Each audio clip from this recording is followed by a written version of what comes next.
Hello दोस्तों, इस video में हम जानेंगे तापमान का क्षैतिज वितरण। तापमान का पूरे पृथ्वी पर क्षैतिज रूप में वितरण कैसे होता है, क्यों होता है, ये मैं आपको इस वीडियो में बताऊंगा। तो वीडियो शुरू करने से पहले जितने भी मेरे भाई लोग हैं जो भी तैयारी कर रहे हैं नेट, जिसे हम यूजीसी नेट कराती है, या आईएएस पीसीएस या एसएससी का, उनके लिए वीडियो बहुत महत्वपूर्ण होने वाला है। तो मेरे वीडियो को लास्ट तक ज़रूर देखें। चलिए स्टार्ट करते हैं। तापमान का क्षैतिज वितरण, इसको इंग्लिश में कहते हैं हम क्या, हॉरिजॉन्टल डिस्ट्रीब्यूशन ऑफ टेम्परेचर। तापमान के क्षैतिज वितरण का तात्पर्य तापमान के अक्षांशीय वितरण से है। तो अक्षांशीय वितरण क्या होता है, ऐसे आप समझिए, ये यहाँ पर एक लाइन खींच रहा हूँ और ये एक पृथ्वी है, गोलार्ध बना रहा हूँ। तो देखिए ये जो हो रहा है, ये लाइन जो मैं खींच रहा हूँ, ये क्षैतिज होता है, इसी को हम क्षैतिज कहते हैं। तो पृथ्वी का जो क्षैतिज रेखा खींचा गया है, इसे अक्षांशीय रेखा कहते हैं। इसी के तरह जो विस्तार होता है, इसी के समांतर तापमान का विस्तार होता है, उसी को हम कहते हैं तापमान का क्षैतिज वितरण। क्लियर? चलिए आगे जानते हैं। देखिए यहाँ पर भूमध्य रेखा से ध्रुवों तक तापमान में परिवर्तन आता रहता है। तो भूमध्य रेखा से ध्रुवों तक जो तापमान है, देखिए जैसे कि जो यहाँ पर देखिए 0 अंश अक्षांश है, यहाँ पर मान लीजिए 0 अंश अक्षांश है। अब यहाँ से 10, 20 ऐसे करते करते यहाँ पर हम आएंगे तो यहाँ पर 90 अंश अक्षांश हो जाएगा। क्लियर? तो ऐसे ही यह नॉर्थ हो गया और ये साउथ हो गया। तो दोनों साइड में आपका जो अक्षांश है, यहाँ पर तापमान जो है ज़्यादा मिलेगा, और ज्यों ज्यों हम ध्रुवों की ओर बढ़ेंगे तापमान का क्षैतिज वितरण कम होता जाएगा। क्लियर? चलिए आगे थोड़ा जानते हैं क्षैतिज वितरण के बारे में। तो मानचित्र पर तापमान का वितरण समताप रेखाओं द्वारा दर्शाया जाता है। समताप रेखा वो काल्पनिक रेखा है जो मानचित्र पर समान तापमान वाले स्थानों को मिलाती है। समताप रेखाएं तथा तापमान के वितरण के लक्षण इस प्रकार हैं।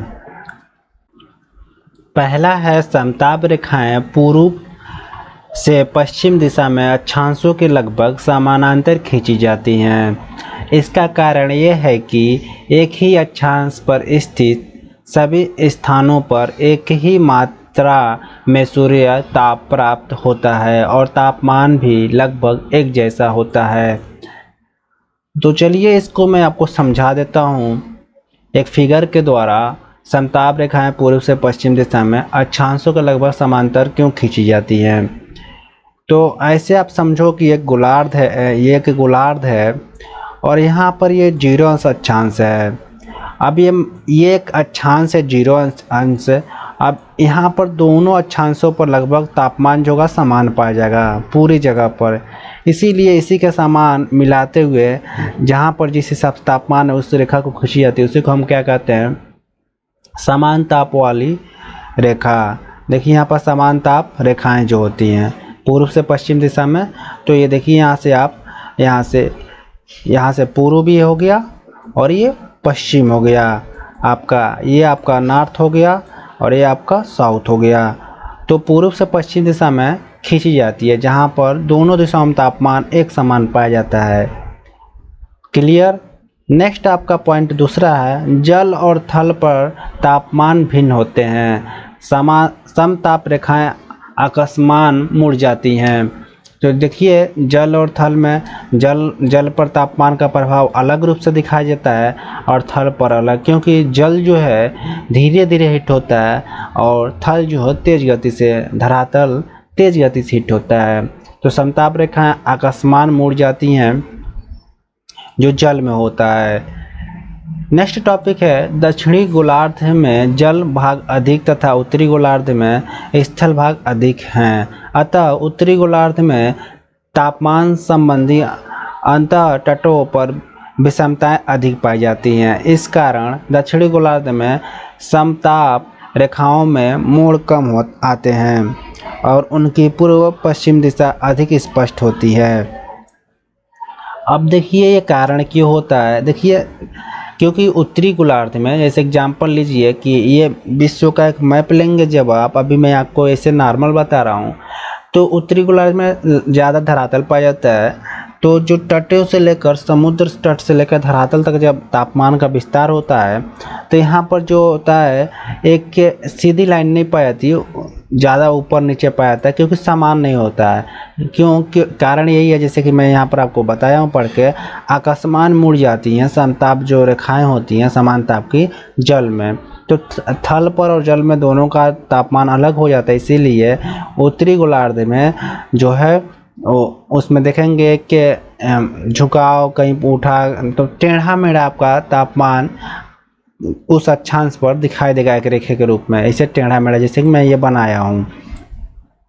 और वो दक्षिणी गोलार्ध में अगर आप जाएंगे, क्योंकि यहाँ पर स्थल कम पाया जाता है, इसीलिए यहाँ पर पानी की मात्रा ज़्यादा है, तो यहाँ पर एक समान दक्षिणी गोलार्ध में स्पष्ट रूप से तापमान दिखाई देगा। अगर 30 अक्षांश दक्षिणी गोलार्ध में जाएंगे तो 30 अक्षांश पर जहाँ पश्चिमी तट पर जितना तापमान होगा उसी के हिसाब से पूर्वी तट पर पाया जाएगा। तो क्लियर हो गया आपका तीसरा पॉइंट। चलिए नेक्स्ट पॉइंट पर चलते हैं। चौथा पॉइंट आपका है समताप रेखाओं के बीच की दूरी से ताप प्रवणता अर्थात तापमान के बदलने की दर का अनुमान लगाया जा सकता है। यदि समताप रेखाएं एक दूसरे के निकट होती हैं तो ताप प्रवणता अधिक होता है। इसके विपरीत यदि समताप रेखाएं एक दूसरे से दूर होती हैं तो ताप प्रवणता कम होता है। मतलब जहाँ अगर ज़्यादा से ज़्यादा आप ऐसे समझिए, जहाँ जिस गोलार्ध में, यहाँ ऐसे मान लीजिए गोलार्ध है और जिस गोलार्ध में एकदम करीब करीब है ऐसे रेखा है तापमान की, तो इसे हम कहेंगे यहाँ पर जो ताप प्रवणता बहुत ज़्यादा है। जहाँ जहाँ जिस गोलार्ध में कम होंगी वहाँ पर ताप प्रवणता कम होता है।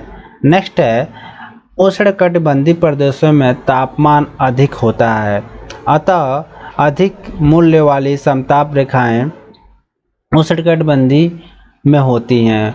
ध्रुवीय प्रदेशों में तापमान बहुत ही कम होता है। इसका कारण यही है कि सूर्य की किरणें यहाँ पर पहुँच नहीं पाती हैं, तिरछी हो जाती हैं, अतः वहाँ पर कम मूल्य की समताप रेखाएं होती हैं। विश्व के अधिकांश भागों में जनवरी तथा जुलाई के महीनों में न्यूनतम अथवा अधिकतम तापमान पाया जाता है। इसलिए तापमान के विश्लेषण के लिए साधारणतः जनवरी और जुलाई माह ही चुने जाते हैं।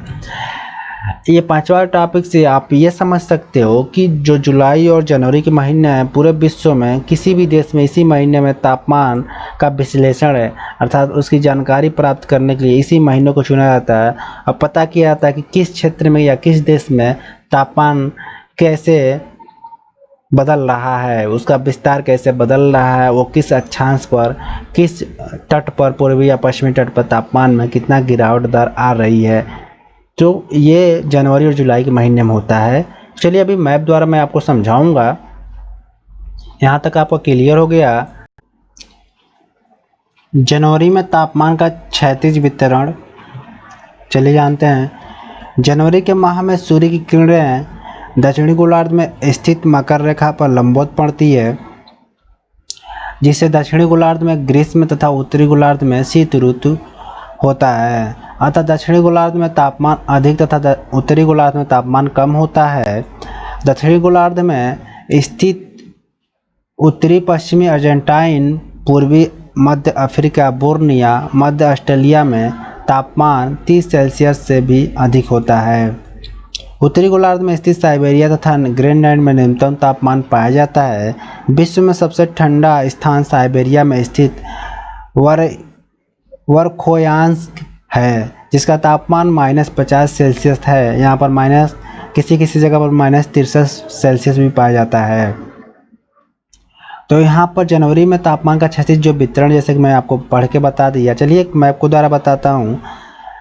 ऐसा समझिए कि एक ग्लोब है और यहाँ पर ये 0 अंश अक्षांश है, ये आपका पूर्व हिस्सा हो गया ये पश्चिम हिस्सा होगा 0 अंश अक्षांश और ये 0 अंश अक्षांश। जनवरी माह में दक्षिणी गोलार्ध में मकर रेखा पर जो किरणें होती हैं सूर्य की सीधी पड़ती है, जिसके कारण यहाँ तापमान लगभग 0 से लेकर ऐसे सामान्यतः मान के चलिए तो 30 सेल्सियस के करीब होता है इस एरिया में मकर रेखा के। यहीं पर आप कर्क रेखा एरिया में देखेंगे उत्तरी गोलार्ध में, यहाँ पर तापमान जो होता है बहुत ही कम पाया जाता है।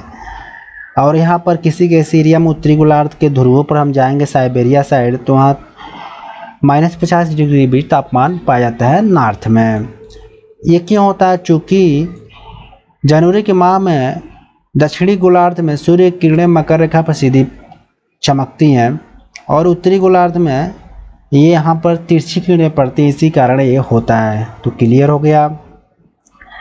चलिए आगे जानते हैं।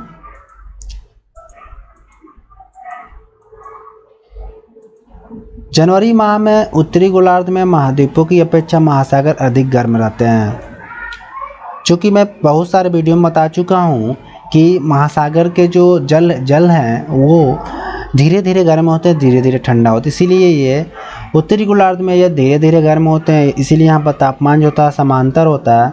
और जो धरातल है उत्तरी गोलार्ध के, वहाँ पर तापमान जो होता है कम होता है। कारण यही है क्योंकि ये धीरे धीरे गर्म नहीं होते हैं, धीरे धीरे ठंडा नहीं होते, क्योंकि ये बहुत तेज़ गति से गर्म होते हैं, बहुत तेज़ गति से ठंडा हो जाते हैं। तो इस कारण उत्तरी गोलार्ध में जो है तापमान धरातल का महासागर की अपेक्षा कम होता है। आगे समझते हैं आगे क्या कहता है। इसीलिए समताप रेखाएं महाद्वीपों को पार करते समय भूमध्य रेखा की ओर तथा महासागरों को पार करते हुए ध्रुवों की ओर मुड़ जाती हैं। तो उत्तरी गोलार्ध में जो महाद्वीप को पार करती है, ऐसे एग्जाम्पल एक ग्लोब बनाता हूँ, समझाता हूँ। 0 से अक्षांश है, समझिए उत्तरी गोलार्ध ये है और ये उत्तरी गोलार्ध में ये जो गोल सा बना रही है अमेरिका है। अब इस महाद्वीप से समान ताप रेखा जो है, समान ताप जो रेखा है गुजर रही है और ये जब गुजरेगी इस महाद्वीप से, तो जब इसको पार कर जाएगी तो सीधे भूमध्य रेखा की ओर 0 अंश अक्षांश की ओर मुड़ जाएगी। अब वहीं पर एक आप इसके विपरीत समझिए कि अगर महासागरों से ये समताप रेखाएं आ रही हैं तो ये क्या होगा। ये मान लीजिए यहाँ पर हिंद महासागर है, अब हिंद महासागर से ये समताप रेखा उठी तो ये क्या करेगी, ये ध्रुवों की ओर मुड़ जाएगी। क्लियर। तो जो महासागरों से चलती हैं वो ध्रुवों की ओर मुड़ जाती हैं, आज जो महाद्वीपों से चलती हैं वो भूमध्य रेखा की ओर मुड़ जाती हैं। ये जनवरी के माह में होता है, उत्तरी गोलार्ध में ये होता है। ये आप समझिएगा कहाँ होता है, उत्तरी गोलार्ध में। अब इसके विपरीत बता रहा है कि दक्षिणी गोलार्ध में स्थिति ठीक इसके विपरीत होती है। देखिए यहाँ पर लिखा है ठीक इसके विपरीत होती है। यहाँ समताप रेखाएं महासागर को पार करते समय भूमध्य रेखा की ओर तथा महाद्वीपों को पार करते समय ध्रुवों की ओर मुड़ जाती है। सीधे उसके विपरीत, जैसे कि मैं यहाँ बताया हूँ। अब दक्षिणी गोलार्ध में क्या होता है, मान लीजिए यहाँ पर आपका दक्षिणी अमेरिका है, यहाँ पर देखिए माफ कीजिएगा दक्षिणी अमेरिका, ये जो दक्षिणी अमेरिका है एक महाद्वीप है, अब इस दक्षिणी गोलार्ध में आता है। यहाँ पर ऑस्ट्रेलिया है। अब मान लीजिए जो महाद्वीप से चली है, महाद्वीप से कोई समताप रेखा चली है तो वो कहाँ जाएगी। ये कह रहा है कि इसके विपरीत जब होता है उत्तरी गोलार्ध के विपरीत होता है दक्षिणी गोलार्ध, तो ये सीधे महाद्वीप से जो समताप रेखा चलती हैं वो ध्रुवों की ओर मुड़ जाती हैं। और दक्षिणी गोलार्ध में होता है अब महासागर से जब चलती हैं तो ये कहाँ मुड़ती हैं, सीधे आपको मुड़ जाएंगी विषुवत रेखा की ओर, विषुवत ध्रुव की ओर। जैसे कि मैं बताया आपको उत्तरी गोलार्ध में जो महाद्वीप से चलेगी वो ध्रुवों की ओर मुड़ेगी और जो महासागर से चलेगी समताप रेखाएं वो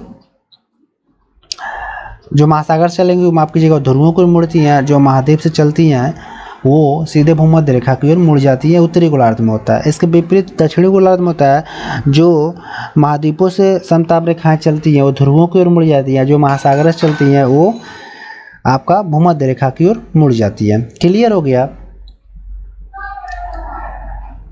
चलिए अब आगे जानते हैं। उत्तरी गोलार्ध में स्थल खंडों का अधिक होने के कारण समताप रेखाएं अनियमित और पास होती हैं। तो जो उत्तरी गोलार्ध वहाँ पर ज़्यादा ज़्यादा स्थल होता है, इसीलिए वहाँ की जो समताप रेखाएं हैं अनियमित रूप में, मतलब स्थल है और जल भी है तो अनियमित मतलब ऐसे होती हैं, और पास पास होती हैं, करीब करीब कई रेखाएं आपको मिल जाएगी समताप रेखाएं, क्योंकि वहाँ पर धरातल है। जबकि दक्षिणी गोलार्ध में जल भाग अधिक होने के कारण समताप रेखाएं अपेक्षाकृत अधिक नियमित तथा दूर दूर होती हैं।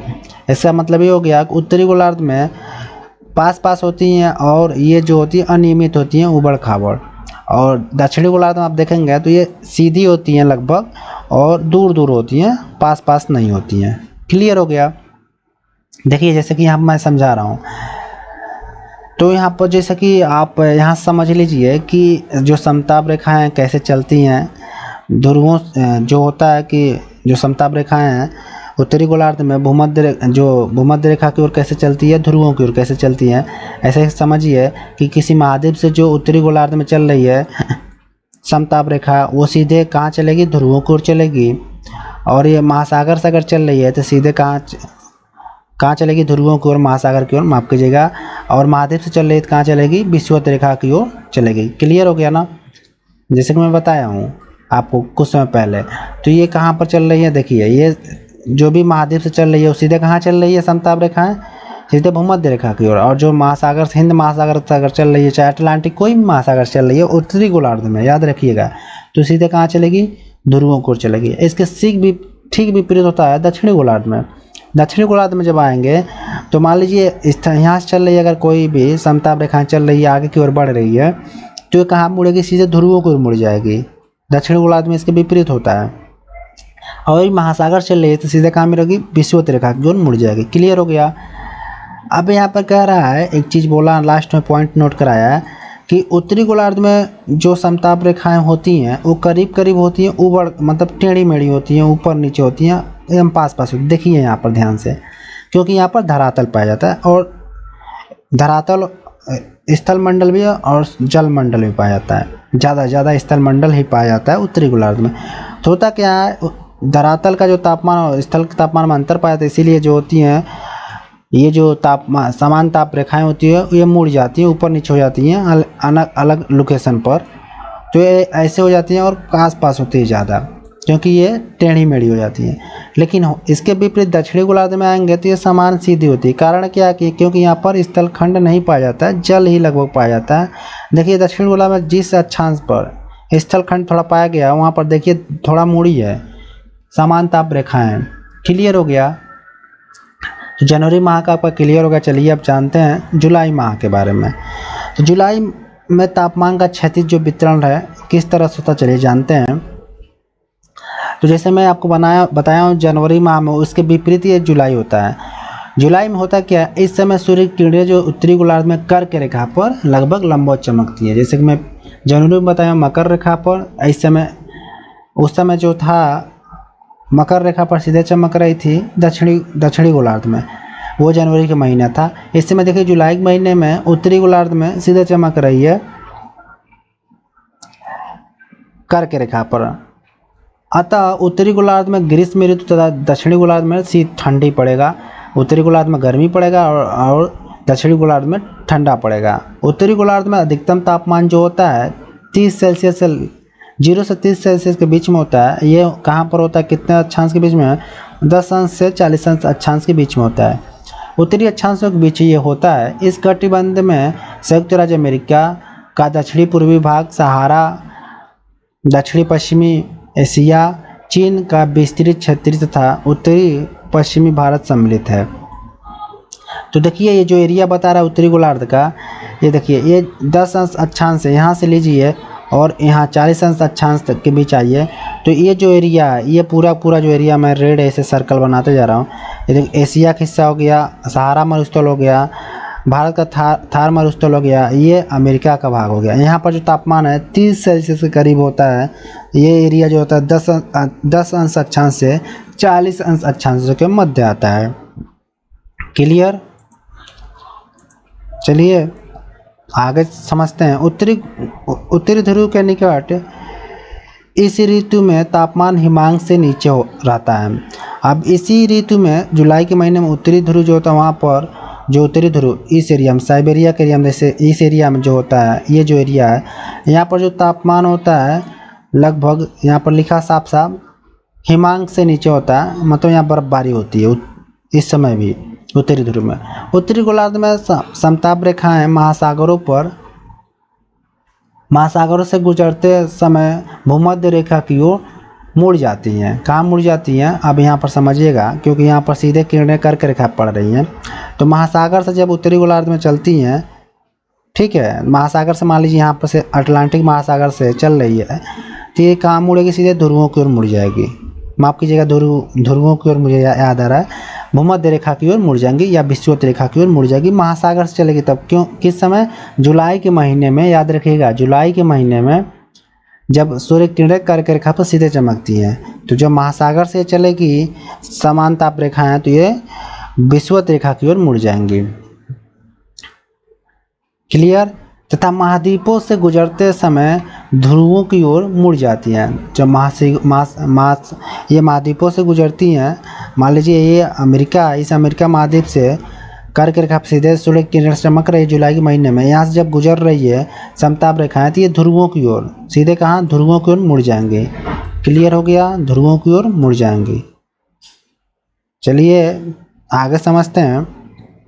ये रेखाएं उत्तरी गोलार्ध में अनियमित तथा एक दूसरे से दूर स्थित होती हैं। अब क्यों दूर स्थित होती हैं, अनियमित होती हैं?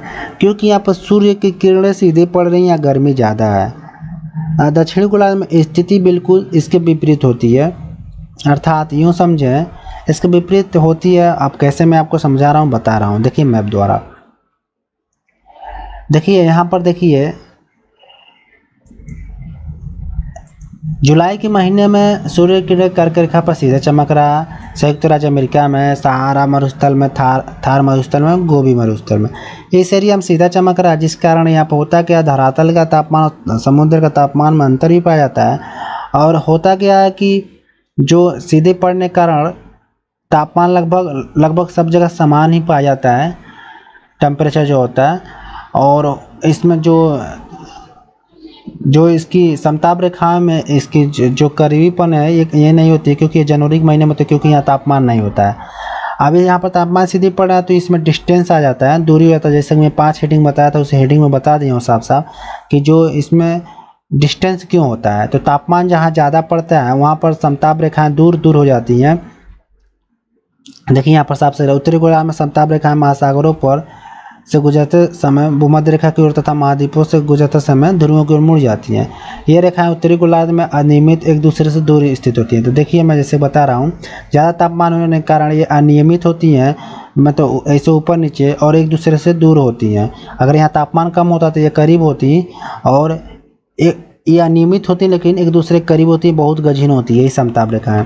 अब यहाँ पर क्या होगा, अब यहाँ पर समताप रेखाएं जो होती हैं ये अनियमित नहीं होंगी, लेकिन एक दूसरे के करीब भी उतनी नहीं होती हैं, लेकिन यहाँ पर जो समताप रेखाएं हैं ज़्यादा पाई जाएंगी एक दूसरे के, मतलब ज़्यादा नज़दीक। यहाँ पर अनियमित होंगी, दूर होंगी, लेकिन यहाँ पर नज़दीक होंगी, क्योंकि यहाँ पर जो है सूर्य किरणें दक्षिण गोलार्ध में तिरछी पड़ रही हैं, क्योंकि सूर्य जुलाई के महीने में कर्क रेखा पर सीधा चमकता है, जुलाई और मकर रेखा पर तिरछा पड़ता है।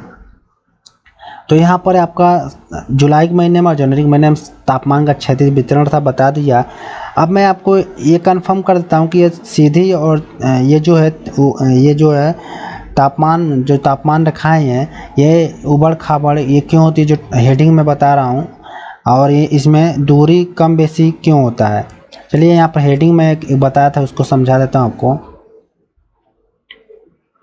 यहाँ पर देखिएगा आप, देखिए समताप रेखाएं के बीच की दूरी से ताप प्रवणता, तापमान के बदलने की दर होती है का अनुमान लगाया जा सकता है। यदि समताप रेखाएं एक दूसरे के निकट होती है तो ताप प्रवणता अधिक होता है।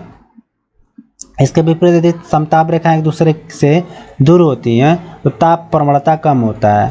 तो आप समझ गए ना, अगर ज़्यादा तापमान है, ठीक है, तो वहाँ पर देखेंगे आप जिस जगह ज़्यादा तापमान है, जैसे जनवरी के महीने में दक्षिणी गोलार्ध में ज़्यादा तापमान था, तो यहाँ पर देखेंगे जो तापमान रेखाएं थी एक दूसरे से दूर थी लेकिन सीधी थी, लेकिन वहीं पर उत्तरी गोलार्ध में यहाँ पर जनवरी के महीने में ज़्यादा करीब थी और एक दूसरे के मतलब एकदम करीब करीब थी और उबड़ खाबड़ ऐसे थी, अनियमित थी। लेकिन अगर यही जुलाई में आएंगे तो उत्तरी गोलार्ध में अनियमित थी लेकिन एक दूसरे से बहुत दूर थी, लेकिन दक्षिणी गोलार्ध में क्या था, एक दूसरे के करीब थी लेकिन नियमित थी, सीधी थी। इसका कारण, सीधे होने का कारण एक ही है कि यहाँ पर स्थल मंडल नहीं पाया जाता, एक ही कारण है, स्थल जो धरातल है नहीं पाया जाता है। तो यहाँ क्लियर हो गया। तो दोस्तों यहाँ पर मेरा वीडियो कवर होता है तापमान का क्षैतिज वितरण। नेक्स्ट वीडियो में आपको बताऊंगा तापांतर, माफ कीजिएगा, तापांतर, रेंज ऑफ टेम्परेचर जिसे कहा जाता है, नेक्स्ट वीडियो आएगा। और इस वीडियो से जाते जाते मैं आपको बता जाता हूँ कि इस वीडियो से अगर आपको अच्छी जानकारी प्राप्त हुई हो तो आप एक सब्सक्राइब जरूर कीजिएगा ऐसे वीडियो दोबारा पाने के लिए, और बेल आइकन को जरूर दबाइएगा ताकि आप अपडेट रह सके मेरे साथ। लाइक कीजिएगा, प्यारा कमेंट कीजिएगा, कोई कन्फ्यूजन हो तो बेफिक्र पूछिएगा, हमेशा मैं 24 आवर्स जब भी आप कोई कमेंट करेंगे उसका रिप्लाई करता हूँ। और अपने मित्रों में शेयर जरूर कीजिएगा जिनको नहीं उपलब्ध हो पा रही बुकें वो पढ़ सकें। यही मेरा एक नज़रिया है कि हर जो स्टूडेंट हैं जिनके पास बुकें नहीं हो वो ऑनलाइन ज्योग्राफी को अच्छी से अच्छी तरह जान सकें। फिलहाल इस वीडियो में इतना ही, धन्यवाद। लाइक सब्सक्राइब जरूर कीजिएगा, बस इतना ही आपसे उम्मीद है।